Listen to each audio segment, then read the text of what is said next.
ketika Jokowi sanggup kembalikan kepercayaan Papua. Sejak integrasi Papua ke Negara Kesatuan Republik Indonesia, NKRI, pada tahun 1963, harus diakui pemerataan pembangunan di seluruh wilayah Nusantara tidak merata. Papua menjadi daerah yang tertinggal dalam segala hal dibanding daerah lain, utamanya Pulau Jawa.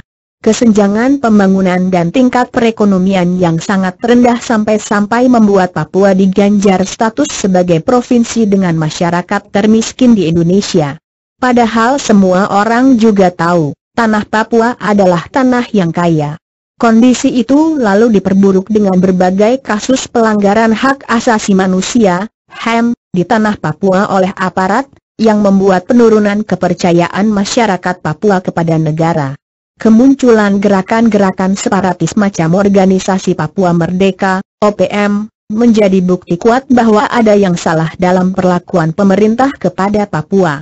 Apalagi dalam penanganan masalah yang kompleks di Papua ini, pemerintah sepertinya bertindak lamban dan tidak sigap sehingga kebanggaan menjadi warga negara Indonesia di hati masyarakat Papua sangat sulit didapatkan.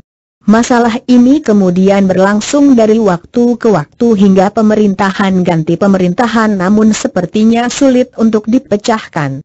Melihat harapan di pundak Jokowi, sewaktu terpilih menjadi Presiden Republik Indonesia ke-7 pada tahun 2014 silam, Jokowi sepertinya membaca kegelisahan yang dirasakan masyarakat Papua. Poin ketiga dalam penyusunan nawacita Presiden sangat tegas menyiratkan, Papua akan masuk dalam daerah prioritas pembangunan di Indonesia. Membangun Indonesia dari pinggiran dengan memperkuat daerah-daerah dan desa dalam kerangka negara kesatuan. Begitu bunyi poin ketiga dari nawacita Presiden. Jokowi sadar betul ketika tampuk kekuasaan itu ditaruh di pundaknya, implementasi sila kelima dari Pancasila yang menginginkan keadilan sosial bagi seluruh rakyat Indonesia masih jauh dari kenyataan. Papua bukti nyatanya. Itulah kenapa Jokowi perlu merumuskan nawacita agar daerah pinggiran macam Papua harus dijadikan objek vital dalam pembangunan bangsa. Selain menjadi daerah prioritas pembangunan infrastruktur, perekonomian, kesehatan, pendidikan, sumber daya manusia dan banyak lagi, Jokowi juga sadar bahwa mengembalikan kepercayaan Papua tidak sesederhana itu. Ia harus menggunakan dirinya sendiri untuk menopang nawacita agar tujuan mengembalikan kepercayaan Papua kepada negara berjalan baik. Jokowi sangat sering berkunjung ke Papua. Dalam 30 bulan pertama atau setengah dari perjalanan pemerintahannya, Jokowi telah 7 kali menginjakkan kaki di tanah Papua lewat kunjungan kerja. Angka ini menjadi yang terbanyak bagi masyarakat Papua dalam menerima kunjungan Presiden sejak bergabung ke NKRI. Kehadiran Jokowi yang sangat sering ini bukan terjadi secara kebetulan. Ini sesuatu yang ia rencanakan ketika mulai mencalonkan diri sebagai Presiden pada tahun 2014. Kala itu Jokowi memang berjanji akan sering ke Papua untuk mendorong pembangunan agar Papua dapat mengejar ketertinggalan dari daerah lain. Ia sadar, revolusi mental seorang pemimpin dalam mengayomi seluruh masyarakat tanah air termasuk Papua perlu ia tunjukkan kepada jajarannya di kabinet kerja. Ia tahu dalam membangun Papua yang sudah tertinggal jauh tidak bisa hanya dilihat dari jauh. Ia harus datang, bertemu masyarakat dan mengawal dari dekat proses pembangunan tersebut. Membangun kepercayaan. Dalam kunjungan pertamanya ke Papua pada Desember 2014, Jokowi mengawali pembangunan di Papua dengan lebih dulu berdoa bersama masyarakat dalam perayaan Natal Akbar yang digelar di Stadion Mandala Kota Jayapura. Jokowi juga memilih menghabiskan malam pergantian tahun 2015 ke tahun 2016 dengan bermalam di Raja Ampat bersama Ibu Iriana, serta ikut terlibat dalam acara bakar batu, pesta adat Papua, bersama masyarakat di awal Januari 2016 ketika sedang berada di Wamena. Selanjutnya dalam kesempatan kunjungan ke Jayapura pada Oktober 2016, Jokowi menunjukkan sikap melayani dengan memayungi Gubernur Papua Lukas NMB ketika sedang hujan deras. Saat itu Presiden datang untuk meresmikan infrastruktur kelistrikan yang terletak di Kampung Harapan Kabupaten Jayapura. Ini hanya sebagian momen-momen penting, selain pembangunan fisik, yang ditunjukkan Presiden Jokowi dalam membangun kembali kepercayaan masyarakat Papua kepada negara. Pendekatan emosional yang dilakukan Jokowi perlahan tapi pasti mampu mengubah perasaan masyarakat Papua yang bertahun-tahun tidak puas dengan perlakuan pemerintah pusat. Kemajuan infrastruktur.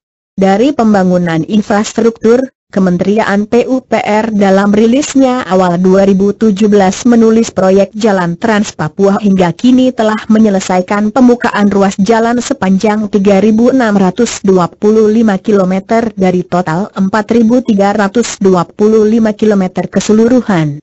Presiden Jokowi terus mendorong agar dua TNI Kementerian PUPR dapat bekerja cepat dan maksimal sehingga target tahun 2018 seluruh kabupaten kota di Papua dapat tersambung bisa terlaksana.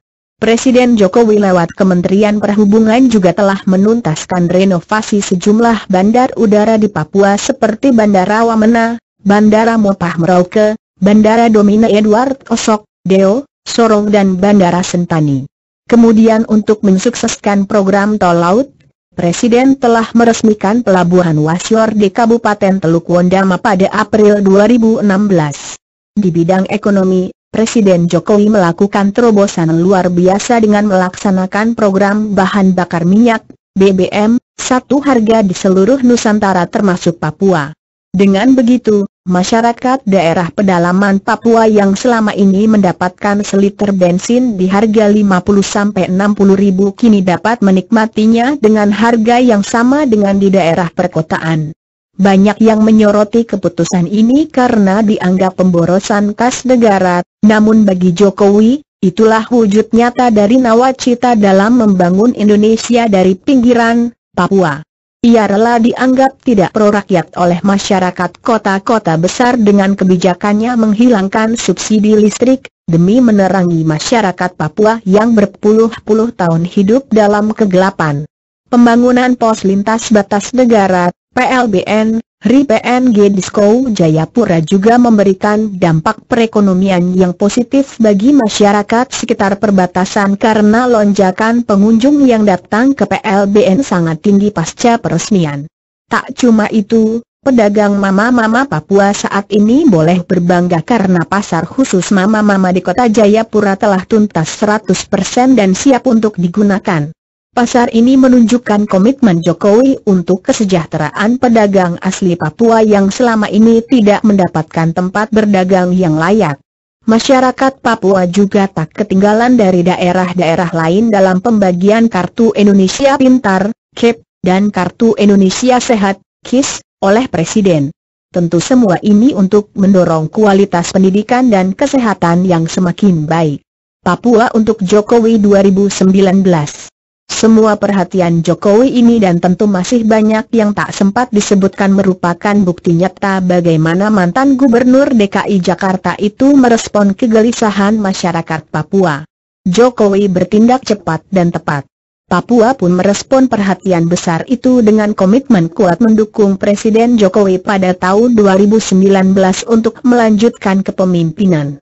Hal itu disampaikan Gubernur Lukas NMB di hadapan Jokowi ketika tengah berada di sela-sela peresmian PLBN Sko pada Mei 2017. Gubernur mengapresiasi perhatian yang besar dan tulus dari Jokowi bagi Papua. Meski Pilpres 2019 masih harus menunggu 2 tahun lagi. Begitupun dengan masa kepemimpinan Jokowi yang harus dituntaskan hingga tahun 2019. Namun sikap Papua yang mendorong Jokowi tetap sebagai presiden dapat dikatakan sebagai bentuk kepercayaan yang kini telah tumbuh lagi kepada negara. Tidak mudah bagi Jokowi untuk meraih kembali kepercayaan Papua kepada pemerintah pusat, tapi nyatanya dia berhasil lakukan itu. Perlu diingat, Lukas NMB sebagai gubernur Papua berasal dari partai politik yang tidak mendukung pemerintahan Jokowi. Ini artinya pernyataan dukungan kepada Jokowi adalah spontanitas respon pribadi dan masyarakat terhadap perhatian Jokowi bagi Papua. Kerja, kerja, kerja. Begitulah slogan khas Presiden Jokowi menggambarkan apa yang harus dilakukan kabinetnya. Karena dengan hasil pekerjaan yang baik, Jokowi tidak sulit mendapatkan tempat dan juga kepercayaan di hati masyarakat Papua. Jokowi untuk Indonesia.